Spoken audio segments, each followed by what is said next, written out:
në blogun e dytë për ditën e sotme dhe normalisht ndrojmë temë të informacionit. Sipas ekspertizës së telefonave të Kushtrim Kokallës dhe Granit Plavës, rezulton se Naim Urseli ka komunikuar rregullisht me Granit Plavën në 10 ditë para krimit. Madje në seancë u zbulua edhe një mesazh i dërguar një natë para vrasjes. Çfarë tregojnë këto komunikime? Këtë çështje diskutojmë me një dyshe ku të ftuar në studio kemi kolegën ton gazetare zonjën Shëndresa Tërshani. Kënaqësi të jesh me ne zonja Tërshani. Gjithashtu Vullnet Krasniqi, kolegu tjetër gazetar është me ne sot, kënaqësi t'ju kemi në studio. Shëndresa, e keni ndjekur këtë proces nga afër, realisht mund të na tregoni se cilat janë detajet e fundit që na dalin nga seanca? Po, sot Naim Urseli filloi edhe përballjen me prokurorinë në dëshmitë dhe krejt provat që i ka mbledhur prokuroria për këtë proces dhe filloi themi kështu nga aspektet ekonomike, më pastaj edhe lidhja e tij me Granit Plavën edhe arsyet të tjera dhe më pastaj edhe provat të tjera, por që ishte pak më ndryshe themi sot në aspektin e përballjes së Naim Urselit me prokurorinë, pasi që e kam vrejt gjatë krejt kohën një farë tendencë të tij me komuniku vazhdimisht me dy avokatët që i ka të angazhuar, mbase për shkak edhe të strategjisë që e ka krijuar tashmë prokuroria për ta marrë në pyetje të njëjtin, duke filluar nga aspektet ekonomike, pasi që dyshohet që shkaktar ose arsye pse Naim Urseli ka vrarë Liridonën është pikërisht ekonomike dhe financiare. Pra, për fitimin e parave u vrarë Liridona Ademaj. Besoj, po, dëshimet e prokurorisë të paktën janë këto deri tash dhe besoj që për këtë arsye prokuroria filloi sot pikërisht me çështjet ekonomike, diskutimin edhe marrjen në pyetje ose dëshmisë Naim Urselit. Prokuroria e ka nënvizuar ose ka rrëmbllaksuar krejt borxhet që Naim Urseli ka deri tash, nga faktet dhe dokumentet që i ka mbledhur, më shumë se 500.000 borxh. Më shumë se 500.000 euro borxh ishin. Parafërsisht kjo është shifra që u përmend sot nga prokuroria e rastit, megjithatë fillimisht u mohua nga Naim Urseli, po më pastaj kur u përball me provat që i detyruar themi kështu të pranoj që ka borxhe te persona fizik, juridik, te kompani dhe të ngjashme. Por u fal për përfitimet të cilat i synonte në të njëjtën seancë apo gjithmonë janë konsultuar vetëm për çështjen e borxheve? Jo, janë konsultuar, po është pyetur në fakt.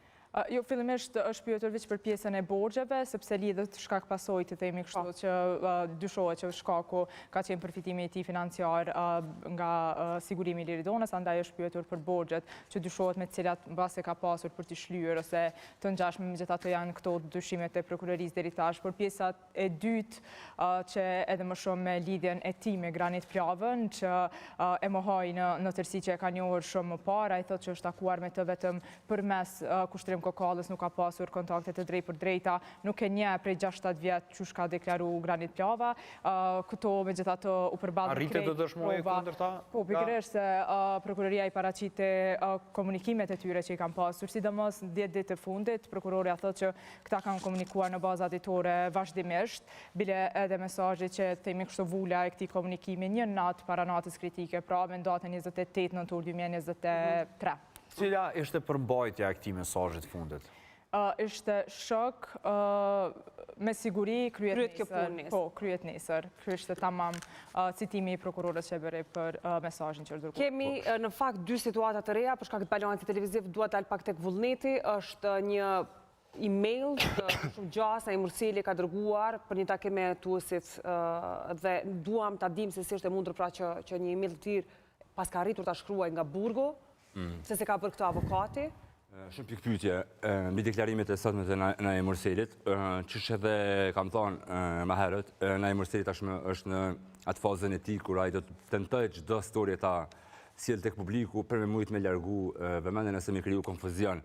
Sot çka ka interesante në herën e kaluar kur kemi çën këto, kemi fol për një përplasje të madhe që ka ndodhur mes Plavës edhe Urselit. Prej kohës kur Plava ka vendosur me deklaru tek raporti psikoanalitik se ai ka qenë i paguar prej Urselit. Tash e kena Naim Urselin i cili nuk e di datën, por me sa mujta me kuptuar, është më një herë mas aty periudhe kur ka qenë ai ekzaminimi, gjë që tregon, nëse ka qenë përpara, tregon që Naim Urseli ka ditë përpara që Granit Plava po shkon me akuzën e tij direkte. Po. Për dy vrasje, tashti Granit Plava, nëse këshirë Granit Plava në policinë rajonale të Gjakovës, edhe në prokurori, ka disa raste. Po çfarë ishin ato raste? Po rasti janë zakonisht për këto kanosje, ka qenë njëri problematik na për katon, na për... Por në fakt në këtë email, Naim Murseli thotë se ka një info për Granit Plovën që i ka kryer 2 vrasje të pasqaruara. Pra, kjo është një situatë që ky do t'ja nxjerrë pra sekretin që e pas ka ditur për Plovën këtë rast. Është na jena në një situatë ku Granit Plova din shumë çka për Naim Murselin, edhe Naim Murseli gjithashtu din shumë çka për Granit Plovën. Por a mund dalin edhe 2 raste të reja të vrasjeve të zbuluara si pasojë këtij detaji të kësaj çështje? Nëse shikoni deklarimet e Naim Murseli duket sikur një person ai që nuk po kupton shumë për ligjeve, për seancave, e lum pak një farë, që më thonë një farë budalle. Po nëse shikon gjuhën e tij, ai është shumë i përgatitur për sana. Unë elementin e parë kur e kam vërejt është kalimi i tij nga nuk e di edhe nuk më kujtohet.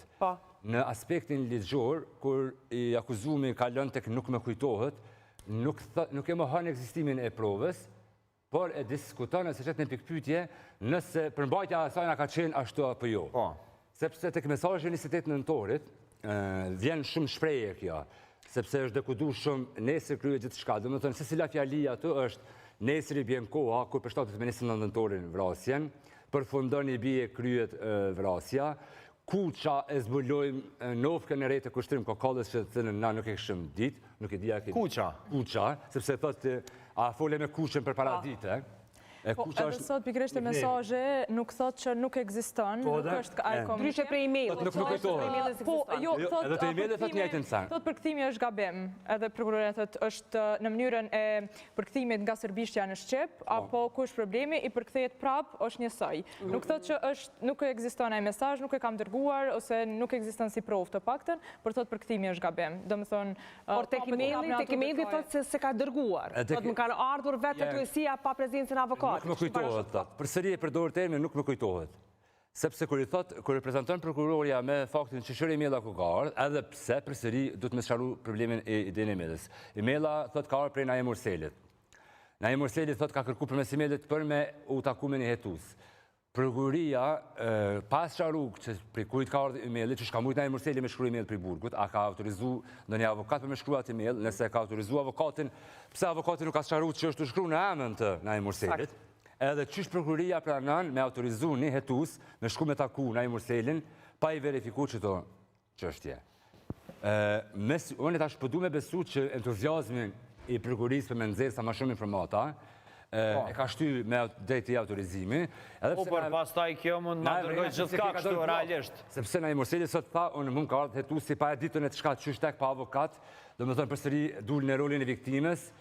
Sepse një avokat i mirë ta mundet me cilësu edhe si një farloj presioni, si një farloj qasje dhe që e thotë këto është nuk ka proces verbal. Nuk keni shënime çka kam bisedu unë me hetuesit policor në qendër të paraburgimit në Dëz, edhe jo, nuk thuhet që ka, ose kush e ka, ose çka kanë bisedu. Se këto mund të inkriminohet pastaj edhe hetuesia.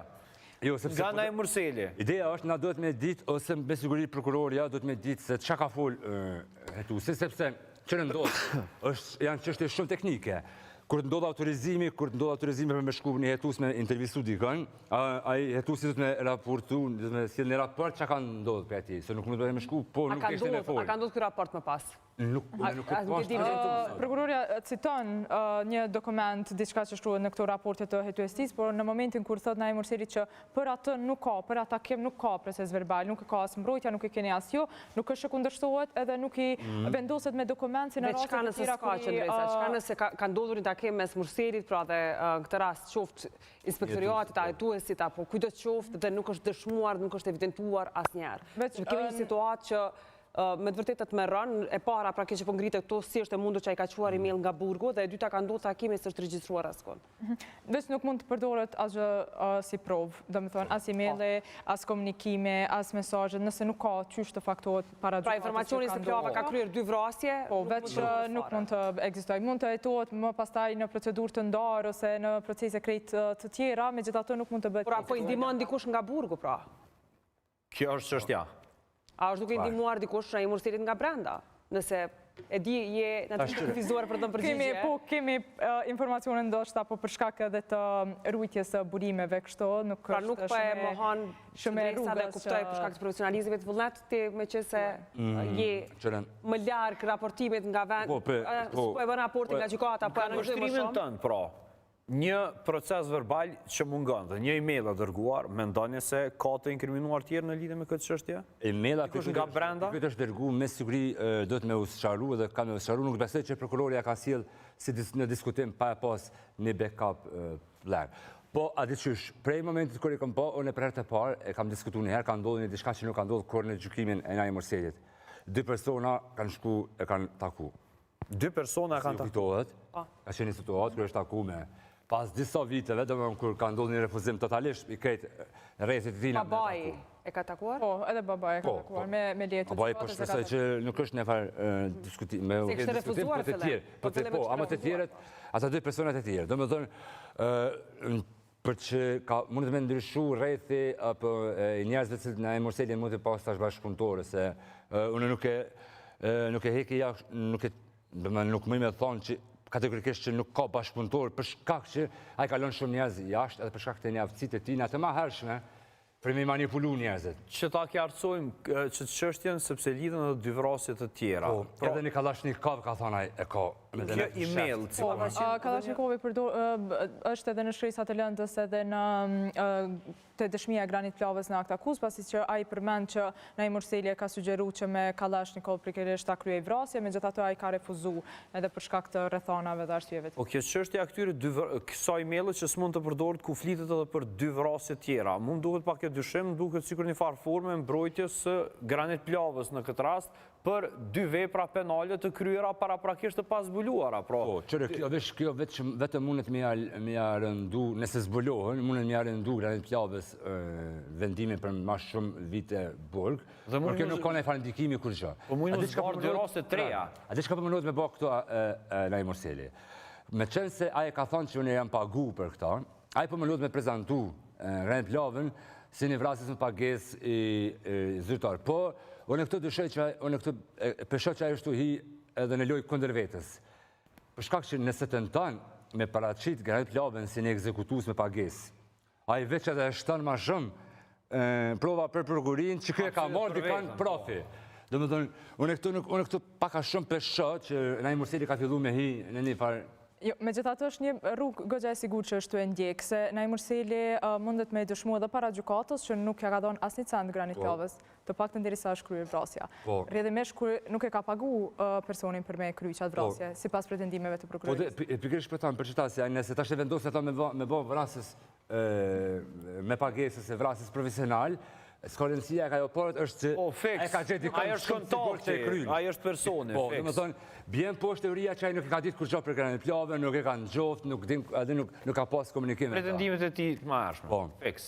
Megjithatë po i shfrytëzon krejt rrugët që me u distancu prej Kushtrim Kokollës edhe Granit Plavës, po tu shpresu deri në fund të procesit edhe tu e mendu se çka munden me deklaru ata, edhe deri në cilin nivel munden me qitë ata të dë Naim Murseli. Ne dje kemi përgatit një kronik për lajme qendrore ku ka pas edhe diskutime me Naim Murselin për me e bind themi kështu, me pranu fajsin, megjithatë njëjti nuk e bind asese, mbase e njëjta nuk do të pranoj as prej trupit gjykues edhe prej palëve të tjera në procedurë, megjithatë nuk bindet për arsye se në vlerësimin tim mbase edhe prej çush peshon nga afër deklarimin e tij edhe krejt procedurat çush po rrjedhin, mendoj që Naim Murseli është e pa deri në fund se çka po deklarojnë edhe deri ku po e qesin 2 bashkëpunëtorët e tij dhe më pastaj nëse nuk i mbetet zgjidhje tjetër mund të deklarohet edhe për fajësinë edhe mbas edhe ta pranoj në fund të gjykimit. Pasi e ka edhe disa mundësi themi kështu deri të jepet vendimi edhe te fjalët përfundimtare me u deklaruar fajësi. Performances janë deklaruar deri tash. Mendoni se do ta tregojnë të gjithë ngjarjen, 2 të tjerët pra Granit Plava dhe Kushtrim Kokalla, meqense ky po pret sa deklarojnë ata, do thotë po pret se çfarë do të fshehin. Me shumë gjas, Granit Plava dhe do të flasë, për arsye se e ka që ata argumentin që e përmend krejt kohën që e ka shfrytzu për arsye që kë nuk i ka punë të mirë ekonomikisht edhe e ka shfrytzu në këtë planifikimin për vrasje. Kam dyshime të kushtrim Kokalla deri ku dhe qka do të flasë, për arsye se i njëjti edhe kur është deklaruar, ka thënë që nuk doa të deklaruar pa u konsultu njëherë me avokatin, edhe që e konsulta me avokatin të paktën nuk është përmend deri tash që ka ndodhur mes të dyve dhe mund të ndodhë më pastaj në qelinë e paraburgimit edhe të ngjashme, por kam u tregu më i rezervuar edhe për shkak të lidhjes familjare që e kanë. Por rrezikun, si më thon, Naim Urseli e ka prej Granit Plavës edhe e runë, themi kështu, edhe mundohet me kontrollu deri në qatë mënyrë se çka po flet edhe çka deri ku po e qet. Sot e kom pa një farë tensionit të jashtëzakonshëm të Naimit, sidomos kur o pyet për çështje ekonomike, bile njëherë ka deklaruar që unë po akuzohem për vrasje, jo për krime ekonomike, se janë si mu bu nervoz kështu pas pyetjeve të vazhdueshme sepse edhe unë zër bllaf kur tha që s'ka borxhe, më pastaj dul që ka borxhe, po edhe te pjesa tjetër, për shembull kur u prezantu mesazhi vetëm gojarisht,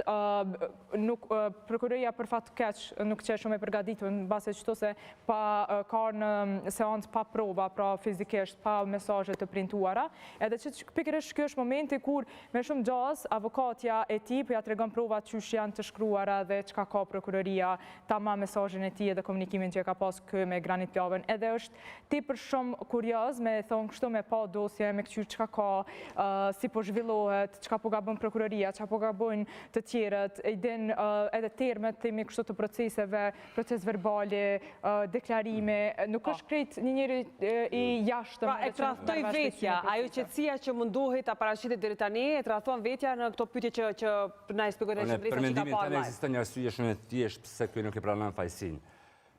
Tu bazu në karakterin e tina që ka dëshirë të kështu është i obsesionuar me qenë karakter për të cilin folet. Po, e do vëmë. Nëse e pranon ai fajsin, nuk ka më debat. S'ka storje, se ka këtë dramën që... Unë e besoj që pranimi i fajsis ka me lënë opsionin e fundit për fundimtar, kur ti dëgjon dy të tjerët qa flasin. E deshti një take me djalin, tha në fakt në këtë rast prokuroria që janë duke, gjyqtarja më saktësisht që janë duke shqyrtuar këtë kërkesë të tij, nuk është fëmiu në moshën e tillë për çfarë do bisede që ky mundon ta bëjë, por a do t'i lejohet kjo? Sa i përket procedurave dhe vlerësimit të gjykatës, këto nuk mendoj që do t'i refuzohet diçka e tillë, sepse jo është lejuar edhe me familjarët e tjerë që tash jetojnë në Suedi, që njëherë kanë refuzuar me taku, kanë folën për intervista babait të tij, kemi diskutuar disa herë këto çysh është deklaruar kundër djalit, më pastaj e ka vizituar dhe nuk e shon ndonjë pengesë sa i përket vlerësimit edhe mendimit të gjyqtarës institucionet suedeze këto. Për atje kam dyshime nëse do e lejojnë që ta takoj, për arsye se tu e pas parasysh mënyrën qysh është organizu vrasja sipas prokurorisë, qysh është e shpjeguar, lidhja, trajtimi i tyre qysh është bërë më pastaj derisa kanë shku atje dhe mendoj që janë ende në një fazë të rehabilitimit edhe institucionet atje kanë me vlerësu më drejt, ndoshta mos me u taku me babain e tij që është hala në faza të procedurës. Unë sot kom prit, shikoj që janë prej befasive të sotit, unë kom prit që vetë trupi gjykus ose gjykata më ndalu këta. Ta kemi me djalin. Po pak arsyeja, unë mendoj që këta nuk kanë dashur me u marrë shumë këtë rast për shkak që kanë ditë janë sigurt që në Suedi institucionet nuk e lajnë me u taku. Bazë kërkimeve që e kanë bërë për moshën që ka fëmia, deri në 5 vjet nuk lejohet me u taku. Po kjo është arsyeja që se kërkoi me vajzën. Ashtë nuk e di, se me ta me këshyrë, sepse në momentet e mora këtë. Me këshyrë si detaj, sepse janë të sqaruar këtu në shtetin suedez. Unë nuk besoj që kam u liu kjo, për shkak që kjo ndihmon edhe mi, tash varet çfarë kërkesë e dërgon dhe çfarë arsëtimi dërgon edhe trupi, edhe gjykata. Po normalisht mund të bëhet edhe manipulimi i tij realisht. Gjykata thotë që nëse kjo, gjykata mund të më shkruaj. Na rekomandojnë mos me u leju takimi për shkak që kjo mund të përdor për me kriju empati tek publiku, edhe për me kriju një të ardhme, edhe gjithashtu për me kriju edhe presion tek pala familjes së Gjdonës. Megjithatë, për ju shikues të nderuar, seanca po vazhdon, Qendresa Tërshani si çdo herë tjetër sjell një kronik më zgjeruar në edicionet tjera informative për fshirat të lajmeve qendrore. Qendresë, faleminderit shumë për korekci për gjithë kontributin që për të informuar drejt në këtë situatë, në këtë rast ka të rëndë realitet. Faleminderit juve. Ndërkohë vullnet Krasniqi që t'japim pak minuta pushim dhe kthehemi flasim për zhvillime politike, sepse sot është thirrur seanca për në ora 17. A do të votohet edhe qeveria sot apo jo? Kush janë emrat vetëm pas pak.